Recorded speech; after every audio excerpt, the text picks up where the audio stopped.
hear me okay, yeah? Yes. Fantastic. There's no feedback monitors up there. Good evening, Manchester. Now, despite what this may look like, I am not the series booth from Film Falls on Natables. This is actually a microphone, so bear with me with that either. But I have had a very unlucky life, ladies and gentlemen. It was saddened now.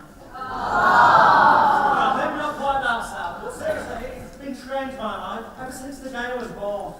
I came out of the woman in the bed next to my mum. It was strange.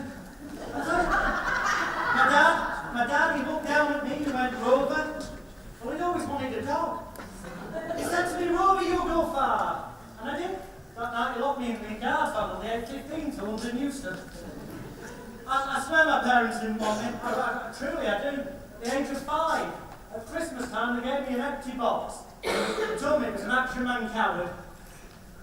Thinking about it, move around. I think comedians generally, in years gone by, used to tell jokes and everyone would laugh together. And I thought that was very old-fashioned. So I thought I'd try and do them where, people laughing clumps. And it's great that it's working well tonight. Well, seriously, it was a strange childhood, very sad as well. At the age of 6, I was left an orphan. I actually, at the age of 6, what did I want with an orphan? Around topic was funny. No, actually, it got worse than that. At the age of 7, I lost both my parents. What? Did you take her home, didn't you? No, seriously, I lost both my parents at the age of 7. What a card game that was. I've never played cards since. I'm scared of winning them back, to be honest. School wasn't much better. But actually, there was one good time at school, only one. That was the age of 9. That was the teacher's pet. She kept me in a little cage in the corner. But then as we got older, school sports, I hated them. You might not guess, but I'm not exactly the best built low-common ladies. You might guess that. And I really hated football and rugby especially. But afterwards, when we got back in the shower, everyone laughed at my tackle. And I think that was about the age of 13, when I found out my penis and a Rubik's Cube have got a lot in common. The longer you play with them, the harder they get. And I'm sorry if I appear a little bit nervous up here on stage, ladies and gentlemen, but frankly I am. They say an audience can smell fear, especially if you shit yourself. We're finding the level. I was a bit worried because there's some kids in. Now, if there's any kids in, Simple Simon says, hands in the air. Simple Simon says, hands on your knees. Simple Simon says, fingers in your ears. What do you call a can of tuna fish on a lesbian's coffee table? Air freshener. No, it's not that I don't like kids. I've only got one hand grenade and worked out how best to group them together. They'll still work. I tell you what, I know what you're thinking, ladies. It's hard to believe these days what you like one of the undateables if this on the Facebook. I was very unlucky with the girls at school. Oh, I was. Sympathy is nice, thank you. No, I only had very few girlfriends, but I was always unlucky. I had a girlfriend once, she was half Swedish and half gypsy. She was up all night massaging my clothes pegs. And then there was a girl once, she was half English and half French. She don't shave under one arm. I remember very clearly at the age of 14, my dad walked into my bedroom, he said, son, and I found one of his magazines, like when he was out. He said, son, don't do that, you'll go blind. I said, Dad, I'm over here. He said, well, don't be reading that. I said, Dad, I'm not reading it, I'm just looking at the pictures. But that's when they decided to sit me down at home and teach me about the birds and the bees. Which they happened. The next day I went out, raped a seagull, got stung by a wasp. Oh, I was worried, I tell you, I thought I was pregnant for 3 weeks. Then he admitted the truth.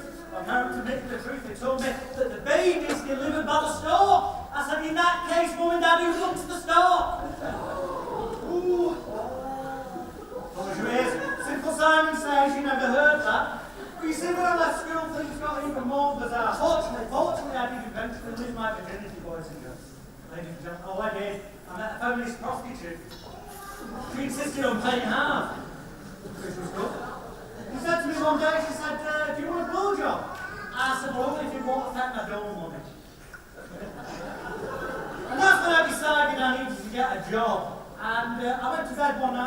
dream. And I have a lot of strange dreams. Oh yes. One night I dreamed I was awake. Then I woke up and found I was asleep. Then there was the night I dreamed I was Alan Carr, the Channel 4 TV presenter. I knew it was my own fault. I fell asleep on my count bed. You know, some people say they drink coffee and they can't sleep.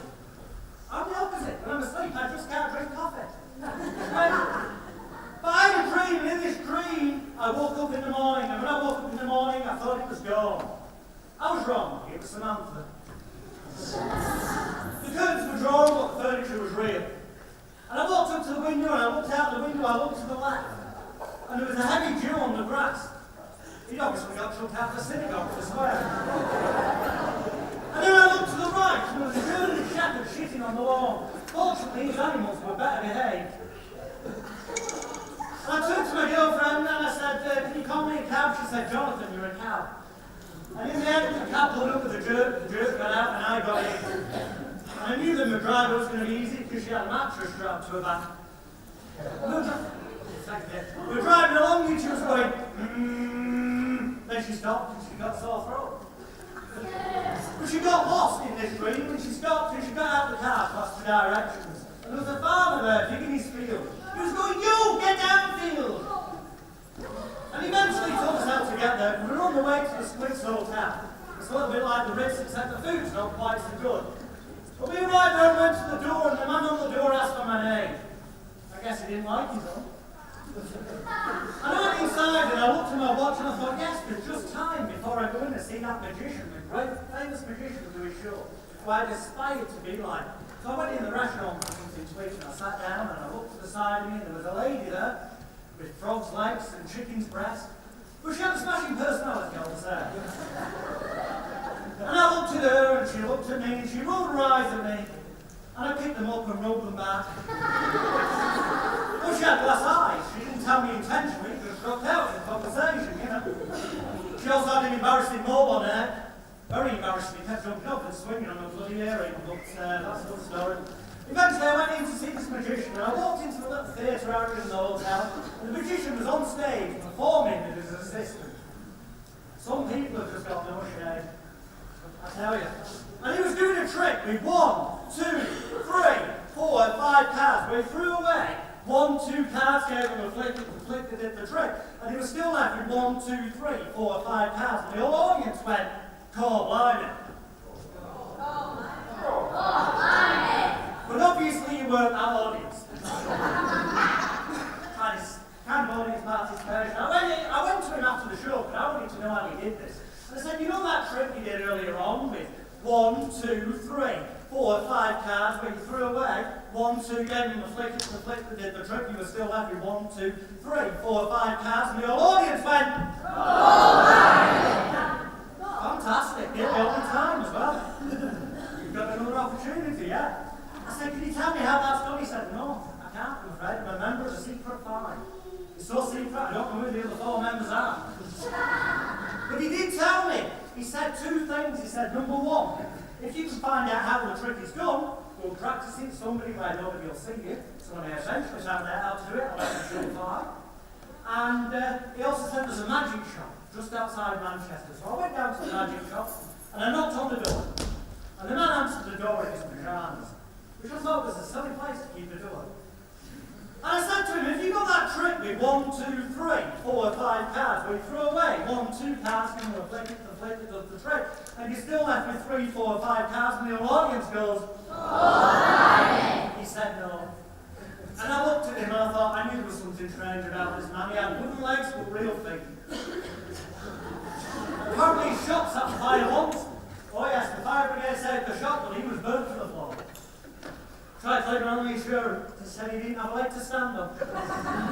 Yes. He said, no, we don't have that trick, but we do have a trick with 1, 2, 3, 4, 5 cards, where you throw away 1, 2, 3, 4, 5 cards, and you're left with 1, 2, drop one, as opposed to throwing away 1, 2, and being left with 1, 2, 3, 4, 5 cards, and the whole audience going, you're warmed up, this is good, we're going to need a volunteering minute. So you see, ladies and gentlemen, it was my original intention tonight to come out here and before I tried to read somebody's mind, to show you that trick using 1, 2, 3, 4, 5 cards. When you throw away 1, 2, give them a flick, it's the flick that does the trick, and you're still left with 1, 2, 3, 4, 5 cards. But I just couldn't find out how it was done. I thank you.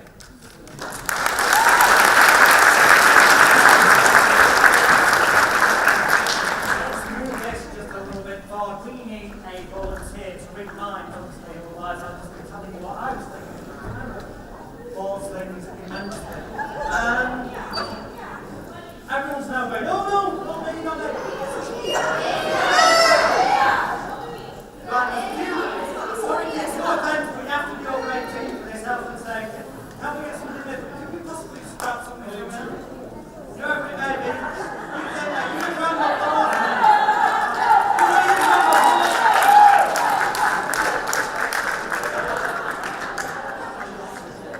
Hopefully I will not need this, ladies and gentlemen. This is having my second chance to get out of jail free card in case anything should go wrong. But you know, Deborah, nice to meet you, Deborah. I'm going to give you a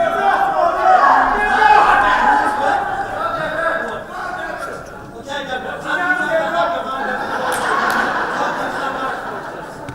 No.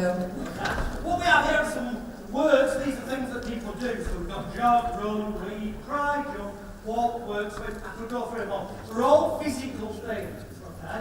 So I'm going to give them a bit of a quick shuffle like that. If we don't have a table.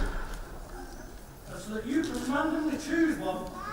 I'll just borrow that for 1 second. Just cut the cards. Complete the cut. Put down onto there, yes. Take the card that you cut to. Take that top card off. Don't let me see it. Look at it. See what word you've got, okay? Get that clearly in your mind. Have you done that? Yeah. Okay. In which case, can you put it back on top? I want everyone to see clearly that I'm not looking at them. And I'll take the microphone. I'm going to ask you some questions. And I'd like you to answer these very loud and clear. Okay. I want you to think of the word. It's a physical action, yes? It's something that you do with your body, yeah? All of those words are. So that bit's not my reading. I don't give reference to the words. They're all physical things. So, I don't want you to see this, I just want the audience to be able to see. Think of the word you've got in mind. If I ask you any questions, just a simple yes or no, loudly and clearly into the microphone, that's all, don't give me any clues. Look at me, please. Okay, I'm going to go for the first letter. Is there, just a simple yes or no, is there a letter E in this? Yes. Go on! Number 1. No. There's so many words this could be. Think of it. Okay. I'm going to go. No, please, don't give any clues, because she might give me clues and tell me if I'm right or wrong. That's not fair. I just want to ask you a couple of questions before I commit to this. Is this something that, well, step 1, so you come somewhere close, are there 3 letters in this word? Yeah. Right, so it's not more, it would be way okay. So 3 letters, cool, what's that? Is this something you do quite often? Yeah.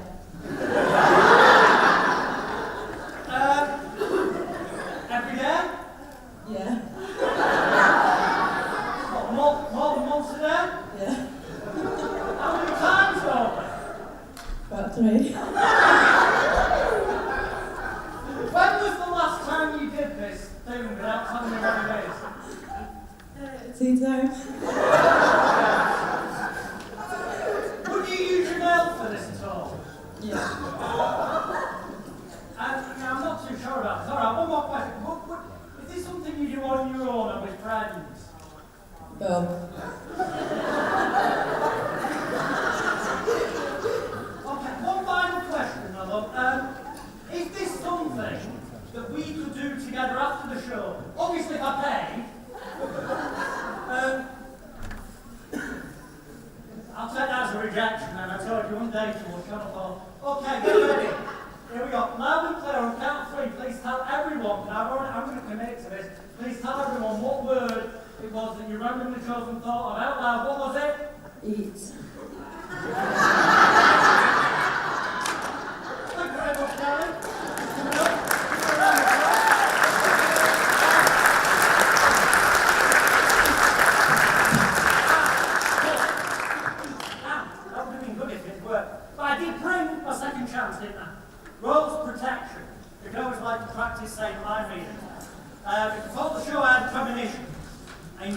so much it wore off, I had another. I made a prediction in this envelope. Ladies and gentlemen, unfortunately we've been a little bit rushed tonight, but I tried for a month of time. Let's get rid of that. And I hope you've had some fun. But now my time is up and this short act is almost done. Now some things may not have gone quite right, not the wrong word, but nothing really tragic. But that's the chance one always takes when dabbling in magic. So now my friends, before I pack and disappear from sight, I'd like to wish you one and all. By the way, what was the word again? Eat? I'd like to wish you one and all, ladies and gentlemen, you've been a wonderful audience. The word was eat. My name's Jonathan Clark. Let's say please for Jonathan